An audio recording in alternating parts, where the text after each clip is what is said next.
Good afternoon, guys. Today we're doing video number 5, where we're going to take off our magneto ignition armature right here, the flywheel, and then we're going to get inside here. So we're going to take off our crankcase cover and look at the cam gear, and then we're going to explain how our valves work in relation to the crankshaft and the cam gear and the piston and all that. So we'll go ahead and get started. Tools needed today is, of course, your safety glasses. We have the flywheel puller, strap wrench, a breaker bar. We have all of our sockets, and then I have a tray that we're going to open the engine up on in case any oil comes out. To begin, we're going to be taking off the magneto control armature, but I want to explain a little bit about what's going on, like what is this magneto for? If you notice, our spark plug wire is connected to the magneto, which connects to our spark plug up here. As our flywheel rotates around, notice we have this right here. What this is right here is a magnet, and as we turn, the magnet passes this magneto. And what it does is it sends an electrical charge up to our spark plug, which creates spark in our ignition chamber. So that is where our ignition comes from. So if you're having an issue and you've ruled out that it's fuel that's the issue, and you haven't checked the spark, that would be where you would want to go. Just check our spark plug, make sure our spark plug is in good condition, and if that looks all right, check your magneto, make sure that everything's spaced right, and make sure that your magneto is actually working. To remove the magneto, it's 2 8mm bolts. Go ahead, just right here.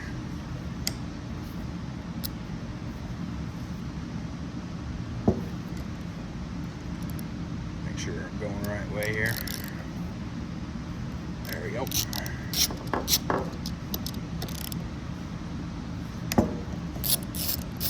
Perfect.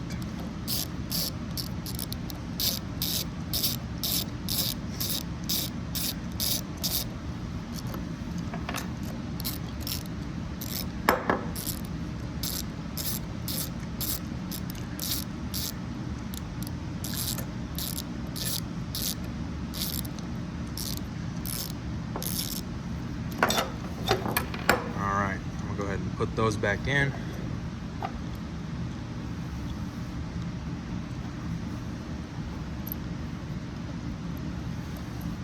Then we have all of this separate. So here's what the magneto kind of looks like. You see it's kind of curved to match the profile of our flywheel. So there it is right there. Set that off to the side. This next part can be pretty tough. What we got to do here is break this nut loose. But I want you to notice something. This nut in here is a 21mm. When you put this on, that just spins because it's connected to this, and the crankshaft. So what we got to do, this is going to be, you're going to need to use partners on this one. You're going to grab your strap wrench. How this works,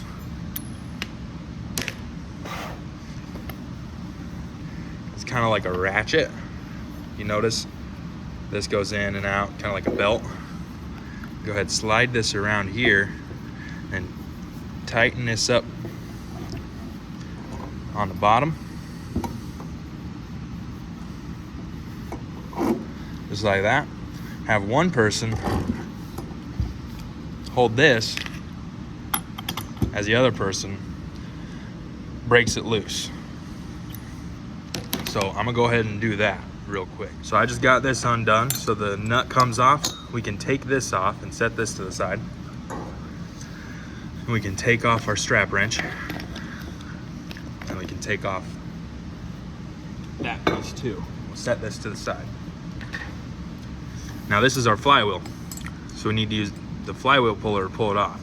What we do is thread this on, not all the way, but just about a 1/4 inch.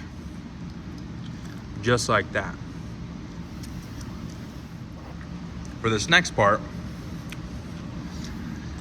you can do this 2 ways. You can use a pry bar, 2 pry bars, and stick them under here and pry up on the flywheel. And if you do that, take the nut off. Actually, keep the nut on. That'll stop it from flying off. So keep the nut on, use 2 pry bars under there, and you'll pry up. That way you can do without using the flywheel puller. This other way, we only have 1 flywheel puller here, so you'll have to wait, and I'll be coming around with this when we get to this point. But here's the flywheel puller. Set this back over here. What this does is these 2 kind of hook onto the back of our flywheel. Right there and right there. And what we got to do is we got to line this up to the middle of our nut while we have it hooked on. So we have it just like that. Then we need to tighten it up and make sure you don't put these edges on a magnet, because that will break the flywheel and you'll need to replace the flywheel, and that would be no good. So let me go ahead and get that on there. Just kind of tighten this down, and you can use an impact to get this off, or you can use a wrench to get it off. I'm gonna go ahead and use my impact.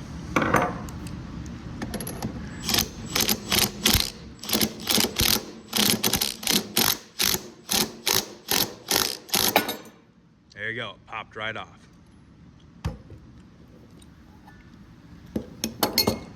So then we can take this off. And the reason we keep the nut on there is so that we don't damage this. And the nut just goes on there. So now this comes off. So here's the flywheel.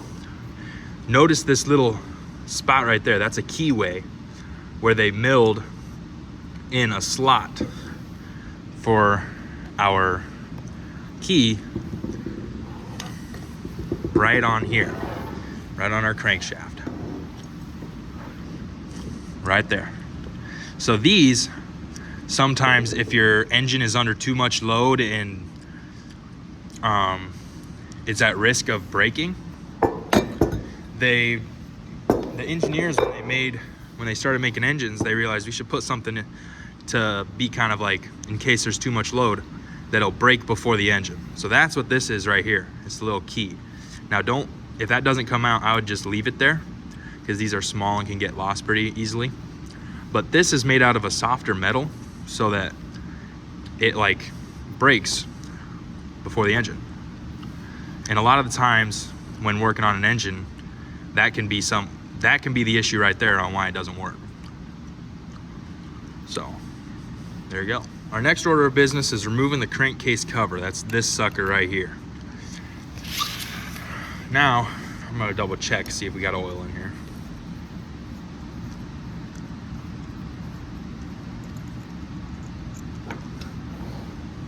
Which we do. Now I don't want to just pour all that oil all over, so I'm going to go drain that real quick. And you guys should do the same with a funnel and putting it in the right bottle. So I'm going to go ahead and do that. So I just removed the oil from the engine, and I had about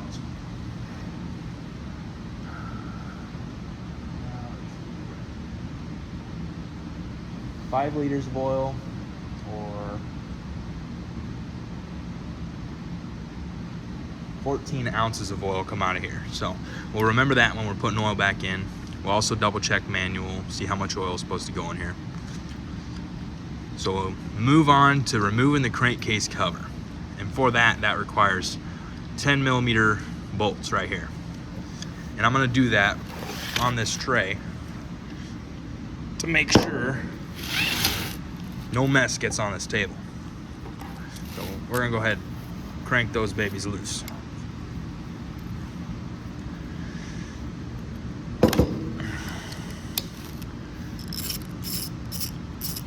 Now these ones are gonna be pretty tight because they're all torqued down. And they gotta be torqued down in a certain order and all that. And we'll get to that when we're putting it back together, but for now they're gonna be pretty tight.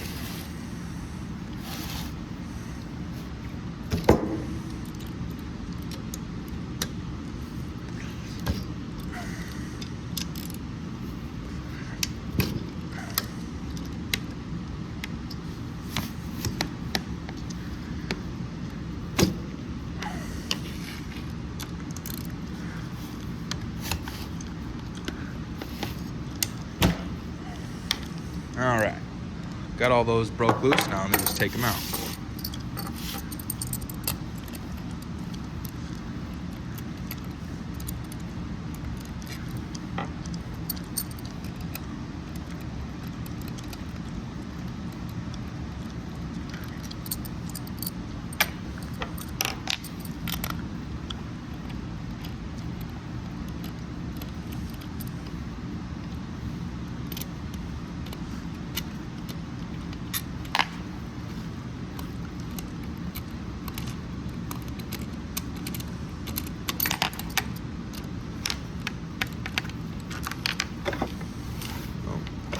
Sorry, don't mean to hit you guys, push you guys around.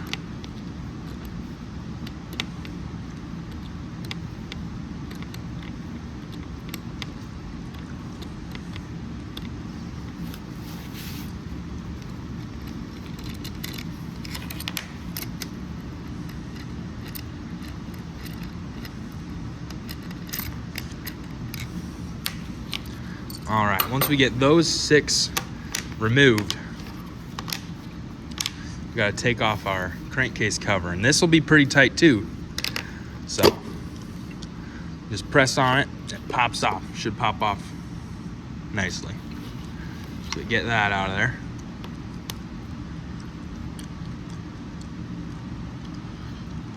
Perfect.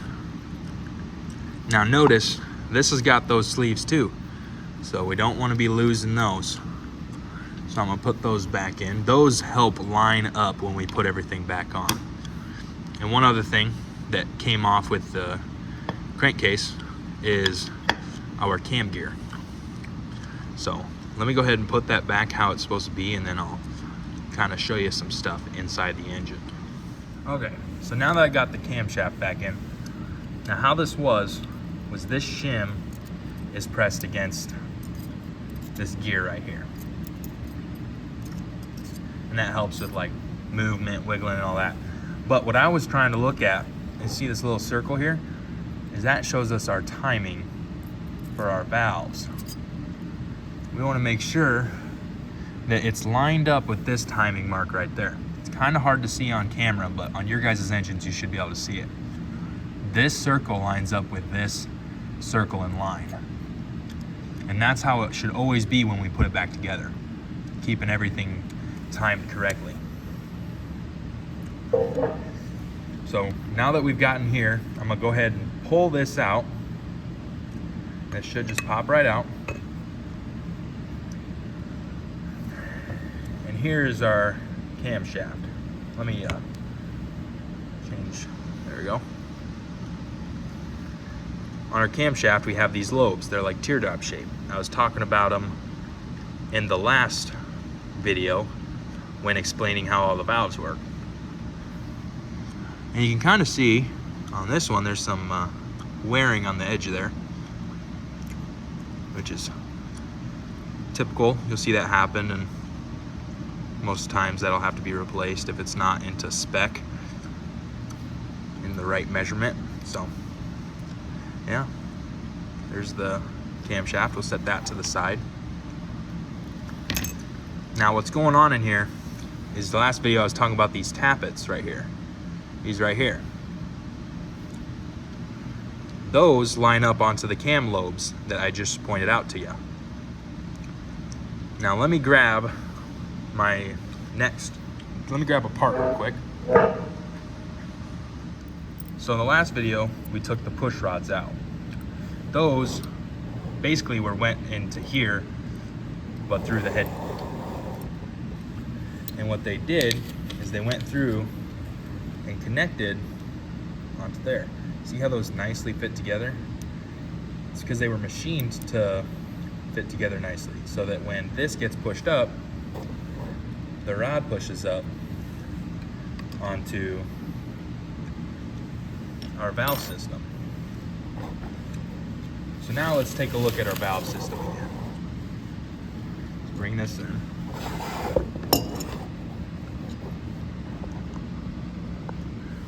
So this is where the rods went in. They went down.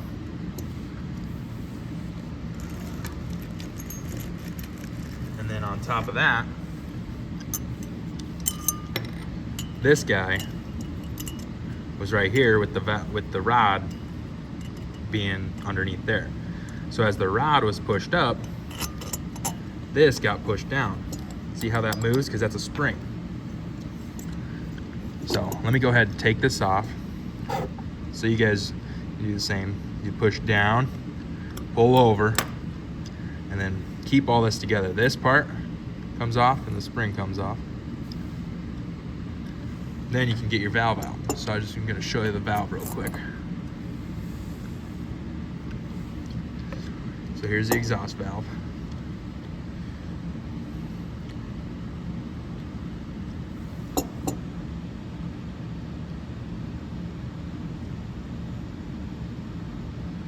Sometimes you gotta go ahead and lap a valve if the valves are not closing all the way.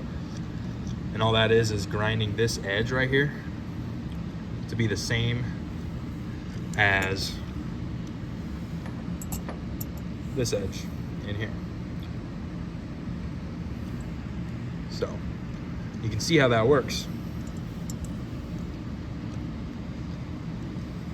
Push rod pushes onto the spring on the other side, and that pushes open our exhaust valve, letting all the exhaust gases go out this way and out of our exhaust port. So there's a little nugget of information there about how all that works with the camshaft. So go ahead and put the spring back on. So place that there, place that there, and then just push down and over.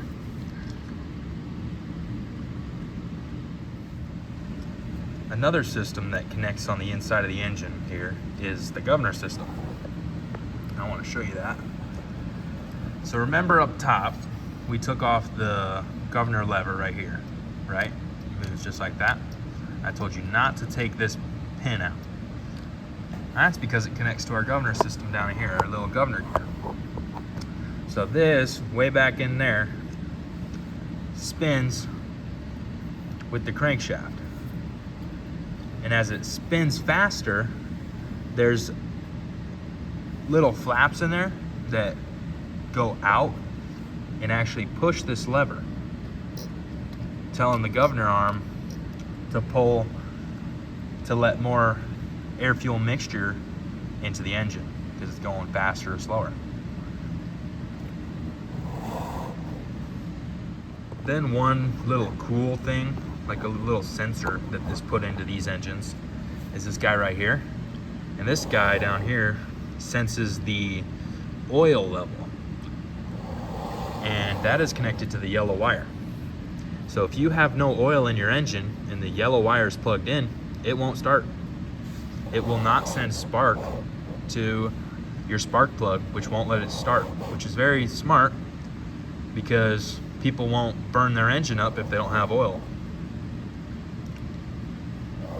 Then one other thing that we'll talk about more later is attached to the crankshaft and piston is this is our slinger. So this right here, when there's oil in here, is probably about here. This dips down, turn it, it dips down and slings oil. So when it's down, it's all the way down in here. It shoots oil up for us. I wanted to go ahead and explain with like a little bit more of a drawing. Maybe that'll help some of you guys understand it a little better on how the camshaft connects to the valves and how that's its purpose, is to open the valves at the right time, because you have your timing marks. That's why you line it up, which this is timed with the piston, so it's at the right spot. It opens your valve, your intake valve, when it needs intake, and your exhaust valve when it needs exhaust. So those lobes, as it pushes up on the tappet, which pushes up on our push rod, which pushes up on our push rod cup, which pushes down on the valve and valve spring, opening it up. So that's just a little drawing that might help some of you guys better understand how that all works. This is the end of video number 5. We went ahead and talked about the camshaft and how that relates to our valve system, and the governor system and how that relates to our carburetor and our fuel. And we got this guy broken open, so we finally see the inside of the engine.